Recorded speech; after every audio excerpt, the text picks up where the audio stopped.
Sex మనిషికి చాలా హుషారునిస్తుందట. అదేమిటో తెలుసుకుందాం. సెక్స్లో తరచుగా చురుకుగా పాల్గొనే వారికి యంగ్ పవర్ ఉంటుంది. ఊపిరితిత్తుల నిండా గాలి పీల్చి వదలగలుగుతారు. రక్తానికి అధికంగా ఆక్సిజన్ సరఫరా అవుతుంది. గుండె వేగంగా కొట్టుకోవడం వలన సెక్స్లో రక్తపోటు 80% అధికమవుతుంది. ఈ విధంగా సడన్ గా రక్తపోటు పెరగడం వలన కొంతమందిలో మగాళ్లలో తలనొప్పి వస్తుంది. క్రమం తప్పకుండా సెక్స్లో పాల్గొంటే రక్తపోటు ఇబ్బందులు ఉండవు. సెక్స్లో పాల్గొంటున్న సమయంలో వాసన పీల్చే శక్తి అధికమవుతుంది. భాగస్వామి నుండి వచ్చే వాసనలు పీల్చుకునేందుకు ముక్కు ఆ విధంగా ఉత్తేజమవుతుంది. దీనివలన ముక్కు పనితీరు బాగుంటుంది.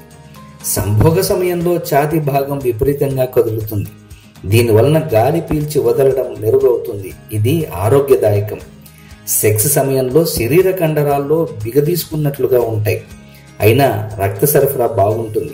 తరచుగా సెక్స్లో పాల్గొనడం వలన చర్మానికి అవసరమైన రక్త సరఫరా బాగుంటుంది. చర్మ సౌందర్యం వృద్ధి చెందుతుంది. సెక్స్లో చర్మం ద్వారా అధిక తృప్తి లభించడం ఆ విధంగా జరుగుతుంది. అందుకే సెక్స్ అంటే అందరికీ చాలా ఇష్టమైనటువంటి పని.